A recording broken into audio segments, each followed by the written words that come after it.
بسم الله الرحمن الرحيم. طلاب الصف الثاني الثانوي، اهلا بيكم في درس جديد. النهارده معايا هنشتغل مع بعض اخر درس معانا في الوحده، الفتوحات الاسلاميه في عصر الدوله العباسيه. كنا اتكلمنا مع بعض قبل كده على اهم الفتوحات الدوله الاسلاميه من ايام الخلفاء الراشدين، ثم مرينا بالفتوحات في عهد الدوله الامويه. هنبدا دلوقتي مع بعض الفتوحات في عهد الدوله العباسيه. طبعا الدوله العباسيه هي الدوله عندي اللي ظهرت بعد الدوله الامويه، ما سقطت سنه 132 هجريا و750 ميلاديا. في الوقت ده سقطت الدولة الأموية بعد صراع مع الدولة العباسية، انتصر فيه طبعا العباسيين، وبدأت تقوم عندي الدولة العباسية على أنقاض الدولة الأموية. الدولة العباسية لما جت ورثت عندي ميراث كبير، لأن كانت الدولة الأموية اتكلمنا عنها الحصة اللي فاتت وقلنا إنها وصلت لأكبر اتساع ليها، وبالتالي العباسيين كان يجب عليهم إن هم يحافظوا على الاتساع ده، بل كمان إن هم يزودوه. وهنا لقينا إن الدولة العباسية نظرا لزيادة مساحتها ده زود الأطماع عليها. عشان كده حاليا الدولة العباسية مرت على مرحلتين، عصر عباسي أول وعصر عباسي تاني. العصر العباسي الأول استمر عندي لمدة قرن من الزمن، 100 سنة. في خلال ال 100 سنة دول كانت الدولة أو العصر العباسي الأول في أقوى وأزهى فتراته. أما العصر العباسي الثاني فده كان فترة الضعف والانهيار، وده قعد عندي أكتر من 425 سنة، يعني 4 قرون وربع. كان معظم الحكام اللي فيه حكام ضعاف، وبدأت الدولة العباسية تفقد أملاكها الإسلامية. من اشهر الحاجات اللي عايزين نتعرف عليها ان بدأ العباسيين يلجأوا، وده طبعا في اوقات الضعف، لان هم يخلقوا كيانات جديدة مستقلة، ولكن الكيانات دي يبقى لها ولاء ليهم. فظهر عندي بعض الدول المستقلة في المغرب، زي دولة اسمها دولة الأدارسة. الدولة دي ظهرت عندي في بلاد المغرب، وطبعا كانت بتدين بالولاء للدولة العباسية. كمان في منطقة المشرق اللي هو الجزء الشرقي من العالم، اللي هي في بلاد ما وراء النهر والحتت ديت، برضو نمت الدولة العباسية ظهور بعض الدول المستقلة، زي دولة اسمها الدولة الزايدية. الدولة الزايدية في المشرق، والدولة الأدارسة في المغرب. دي من أشهر الدول اللي تم تبنيها من العباسيين، وكانوا بيعطوهم الحكم الذاتي في مقابل الولاء التام للخلافة العباسية. تمام كده. ولكن طبعا مع مرور الوقت ومع توالي الحكام الضعاف، وتحديدا في العصر العباسي الثاني، بدأت الدول دي تستقل استقلال تام، زي ما هيظهر عندي دول مستقلة في بعض المناطق في الشام ومصر، زي الدول اللي ظهرت عندي زي الدولة الفاطمية والدولة الأيوبية وهكذا. هنبدأ دلوقتي نتكلم مع بعض على أهم الفتوحات. لو بصيت معايا على الخريطة اللي قدامك ديت، موضح قدامك باللون الأخضر دي الفتوحات اللي العباسيين هيعملوها. اما اللون الاصفر اللي قدامك فدي الاراضي اللي كانت اوريدي كانت مفتوحه في الدوله الاسلاميه من ايام الامويين. اذا الجزء الاخضر ده دي الاضافات اللي العباسيين عملوها. هنبدا اول حاجه مع بعض الفتوحات اللي عملوها في بلاد المشرق. بلاد المشرق اللي هو الجزء اللي في ظهر بلاد ما وراء النهر، يعني في بلاد الفرس. لقيت ان طبعا بلاد الفرس بدأ يقوم لهم أمة تاني، وخصوصا مع توالي الحكام الضعاف في اواخر الدولة الاموية. ده شجع الفرس ان هم يقوموا تاني على انقاض المناطق دي، ويستولوا على بعض الاراضي اللي كان الامويين خدوها منهم.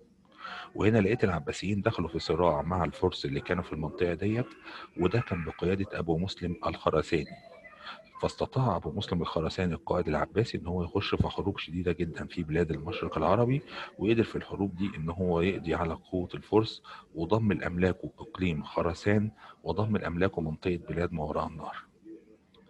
بجانب ظهرت بعض الدول المستقلة في المنطقة ديت، وطبعا كانت بتدين بالولاء للعباسيين، زي الدولة الطاهرية والدولة السفرية والدولة السامانية. دول أشهر 3 دول ظهروا في منطقة المشرق العربي.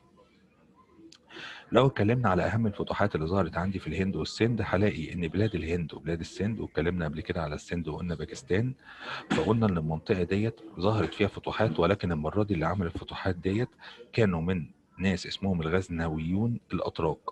يعني دول مش من الدوله العباسيه نفسهم، دول ناس مسلمين بس اتراك، كانوا بيعرفوا باسم الغزنويون. فبيقول لي بدأ الغزنويون الأتراك إن هم يتوسعوا في الجزء ده في بلاد السند وبلاد الهند، وده بدأ عندي من أواخر القرن الرابع. وبدأوا يتوسعوا في منطقة تحديدا شبه القارة الهندية، اللي هي لو بصيت معايا على الخريطة هتلاقي الجزء ده اللي هو مكتوب عليه بلاد البنغال. في الجزء ده كده بدأ الغزنويين يتوسعوا هناك، وتحديدا في أواخر القرن الرابع الهجري، وبدأوا يستولوا على مناطق كتيرة منه، وبالفعل قدروا يضموا إلى أرضهم مناطق كتيرة، كان منها مدينة غزنة ومدينة سيستان ومدينة الملتان. في نفس الوقت اللي كان الغزنويون الاتراك بيسيطروا على المنطقه ديت، كان في نفس الوقت الدوله العباسيه بتسيطر على الجزء ده زي ما قلنا، اللي هي في منطقه خراسان. وبالتالي بيجي يقول لي ان المنطقه دي اللي هي دوله الهند بقت محصوره بين فتحين عظيمين: الفتح التركي اللي هو متمثل في الدولة الغزنوية، والفتح الإسلامي العباسي المحصور عندي في الدولة الغورية اللي هي إحدى الدول المستقلة اللي ظهرت في المنطقة دي. عشان كده نقدر نقول إن بلاد الهند كانت أو وقعت بين فتحين عظيمين. الفتحين دول كانوا من أشهر الفتوحات اللي قدروا يحصروا بلاد الهند لغاية ما يقدروا ينشروا فيها الإسلام بعد كده. لو اتكلمنا بعد كده على أهم الحروب او اهم المناطق بقى اللي هيبدا المسلمين وتحديدا في الدوله العباسيه يخشوها عندي، وتحديدا في منطقه اسيا الصغرى، هلاقي ان اكبر خطر عندي كان هو الدوله البيزنطيه، اللي كانت دايما هي الخطر الاكبر في اسيا الصغرى من ايام الامويين. فبيقول لي ان الدوله البيزنطيه بدات تخش في صراعات كبيره جدا مع الدوله العباسيه. وهنا لقيت ان العباسيين قرروا ان هم يامنوا دولتهم من ناحيه الشمال عند الدوله البيزنطيه، وبداوا يعملوا مجموعه اجراءات عشان يقدروا يحافظوا على دولتهم. طبعا اهم الاجراءات ديت ان هم يهتموا بتامين مناطق الثغور والعواصم، وان مناطق الثغور والعواصم دي كانت اوائل الحاجات اللي عملها معاويه بن ابي سفيان في الدوله الامويه، وبدا كل الخلفاء اللي جم بعديه سواء في الامويين او في العباسيين دايما يهتموا بيها. والناس اللي مش فاكره ايه هي مناطق الثغور والصوائف دي، نقصد بيها العواصم، اسف، الثغور والعواصم، نقصد بيها هنا المناطق اللي هي بتبقى على الحدود بين الدوله البيزنطيه وبين الدوله الاسلاميه. فكان دايما العباسيين بيأمنوها تأمين شامل وتأمين جامد جدا عشان يضمنوا ان العباسيين ما يخشوش من ناحيتها. لو بصينا مع بعض على اهم الاجراءات اللي تمت عشان يأمنوا دولتهم من الدوله البيزنطيه، هلاقي ان هم قدروا يعملوا الحاجات الموجودة قدامك دي. أول نقطة، قووا إقليم الثغور والعواصم. تاني حاجة، حرصوا على استمرار نظام الصوائف والشواتي، وطبعا ده النظام اللي أسسه برضو معاوية بن أبي سفيان. وقلنا نظام الصوائف والشواتي قايم على فكرة نقل الأخبار أو الجواسيس الحربية، إن هو يعرف دايما البيزنطيين بيفكروا في إيه عشان يبقى سابقهم بخطوة. كمان كان دايما او كان احيانا كبيره او كتيره بيخرج الخلفاء العباسيين بنفسهم في الحرب عشان يدوا للحرب دي نوع من انواع الهيبه ونوع من انواع الاهميه للشعوب الاسلاميه. واخيرا كانت فكره تبادل الاسرى مع الدوله البيزنطيه بعد الحروب.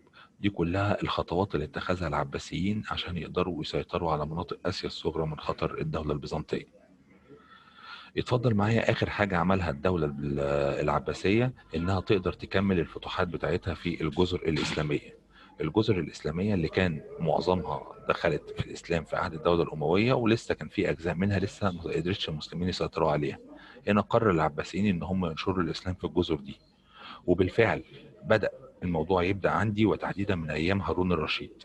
فبيقول لي كانت من خلافة هارون الرشيد بدأ يسعى عندي هارون الرشيد إن هو يعمل مملكة بحرية يقدر يسيطر بيها على البحر المتوسط.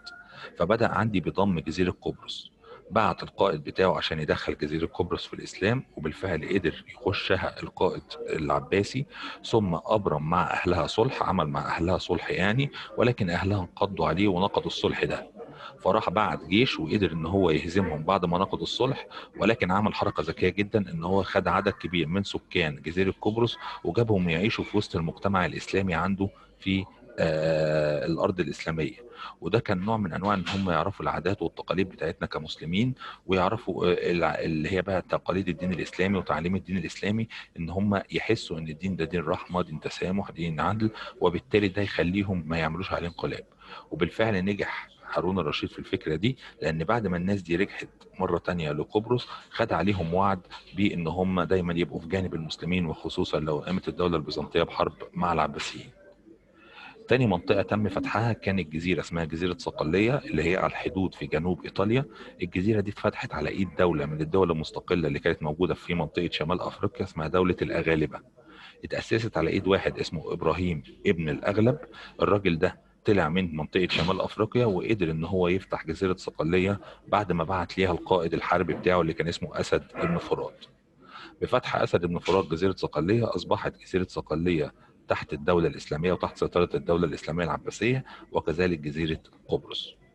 طبعا مع موت هارون الرشيد وتوالي الخلفاء الضعاف بقى، ودخلنا في العصر العباسي الثاني زي ما قلت في الأول، بدأ يتوالى عندي الدولة المستقلة. وتحديدا ظهرت الدولة المستقلة دي في الشام، وكانت زي الدولة الطولونية والإخشيدية. كمان بدأت الدولة البيزنطية تهدد الدولة العباسية، وبالتالي بدأ مع الوقت تضعف الدولة العباسية لغاية ما تسقط ويسيطر على العالم الإسلامي الدولة المستقلة. بكده بينتهي معايا الدرس ده، طبعا الدرس صغير، وان شاء الله ده كان اخر درس معايا في الترم الاولاني. وان شاء الله استنونا في حلقات لمراجعة نبدأ نتكلم فيها في المراجعة النهائية على الفصلين اللي احنا درسناهم. بالتوفيق دايما بإذن الله. شكرا.